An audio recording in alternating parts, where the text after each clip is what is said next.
Hello everyone and welcome back to Classic Comics. So today I'm reviewing Future State Dark Detective number 2 by Mariko Tamaki with art by Dan Mora. So the first issue of Dark Detective, I gave it a kind of a so-so review. It wasn't great, but it wasn't awful. Overall, I've been pleasantly surprised by Future State so far. I was expecting the worst, and the first couple of weeks were actually not bad. As of this week, the honeymoon is over. I mean, and starting with this book right here. So, we start with some guys breaking into this warehouse. And Batman is there. And this is Bruce Wayne, if you don't know. So, some security robots show up to stop them, and Tamaki calls them cybers. Okay, cybers. I mean, not exactly a clever or original name, but okay, sure. And Batman just jumps on this thing's back and topples it over and yanks some wires, and it's done. So that was awfully easy. And then there's this other one that grabs his arm. And then we go to this flashback crap again. Then we see a couple of weeks earlier, I think it's a couple of weeks earlier, Bruce's confrontation with Peacekeeper 1, the leader of the Peacekeepers, these guys who are sort of patrolling the streets of Gotham. He shoots Peacekeeper 1 with his grapple gun, and then he runs. Peacekeeper 1 chases after him, and Bruce makes for this dock, and he jumps into the river, and this is where it just gets stupid. Okay, so he jumps into the river, and Peacekeeper 1 is up on this dock, you know, shooting into the river to try and get him. And just waiting for him to surface again so Peacekeeper 1 can finish him off. And then what happens? Well, gee, it just so happens there's another body in the water already. Another corpse that just happens to kind of, I guess, is dressed the same as Bruce's body. I mean, I don't know. But anyway, there's this other body, and Peacekeeper 1 sees that body, and he thinks it's Bruce, and goes, oh, okay, well, Bruce is dead. And, yeah, so anyway, we go back to the present, and Bruce has beaten this other cyber, which we didn't get to see. Might have been interesting, but, you know, never mind.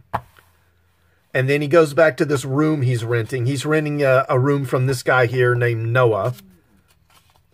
And he's using the alias Jeff Marks, which, I mean, I thought Bruce was kind of famous. You know, I thought people in Gotham kind of knew who he was, but apparently Noah doesn't. And he's renting a room in the guy's basement. And he's looking into these companies that are supplying the Peacekeepers with their technology. Now, in the last issue of Next Batman, we were told that Lucius Fox was supplying them with their weaponry, but in this book, you know, it's these other companies, Plexitech, Drafttech, Neocore, I don't know, whatever. So, you know, one thing with this Future State thing is they are really having difficulty keeping things consistent from book to book. So again, what are comic editors for? Yeah, I don't know. So then he goes out to investigate this one company, Plexitech. And while he's there, he sees this little drone. And he catches it, and then a bunch of big drones show up. And they chase him. He ditches the motorcycle. And then sneaks back to his room to examine the drone. And, yeah, I mean, who cares? It doesn't matter. I don't know. It's just, yeah, I mean, it's just really, this issue is a total bore. It's a total waste of time. It's just, it's pure padding. It's pure padding. There's like maybe half an issue of story here. Total waste of time. And Mora, you know, Mora's art was pretty good in the first issue. And it's not bad here, but it's clearly not as good. You know, it doesn't look quite as finished. I think the guy was rushing a bit, which that's not a good sign in your second issue. But, you know, whatever. Anyway, but if you think that's bad, this backup story with Red Hood, oh my God. So this Oh, okay. Well, that's great. Look at that. Awesome. So anyway, I mean, this story is weak, and the art in this is just awful. So we start with Jason Todd. I assume this is Jason Todd. I don't remember if we ever get his name, but Jason Todd gets this text about the vigilante. You know, this is a DC character, and there's a reward for his capture. And apparently Red Hood is working as a kind of bounty hunter in Gotham, tracking down and catching other masked vigilantes and turning them over to the peacekeepers, which, why they let him do it, I don't know, because I thought masks were illegal, but I guess if you work with them, you can do it. But anyway, I mean, just look at this. Look at this cityscape. It's barely finished. It's just, ugh.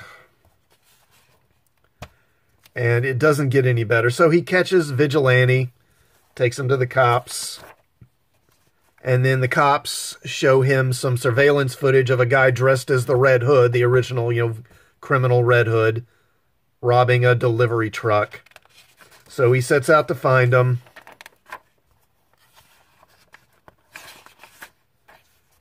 And, I mean, look at this page. I mean, look at this page. Is this not the most boring page you've ever seen? I mean, just dull, slow storytelling, no imagination in the angles or anything.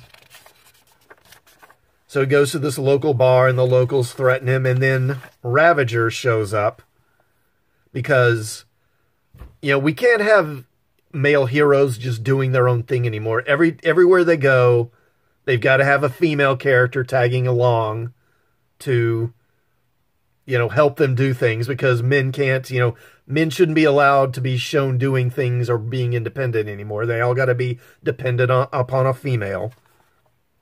And look at look at this art. Ravager looks like Sally from the Peanuts if she were grown up. I mean, look at this panel. Look at this. Look at that. Look at that. Ugh. So anyway, here's another boring as hell page. I mean, look at this. So Red Hood tracks down the Red Hood, whatever, chases him out back, and then Ravager freaking cuts him in two, cuts him in half with her sword. Like, what the hell? And then Jason, you know, investigates the corpse and finds that, you know, the Red Hood he was wearing, it contains the Mad Hatter's mind control technology. So basically, this guy was a puppet. Someone else was using him to commit these crimes. He wasn't doing it willingly. And she's like, you know, so someone was controlling him, and he says, how many other masks have been killed or arrested because of this tech? Call your body baggers to pick him up. Good work, Rose. What? Good work? She cut him in half. The guy wasn't even doing it willingly, and she just...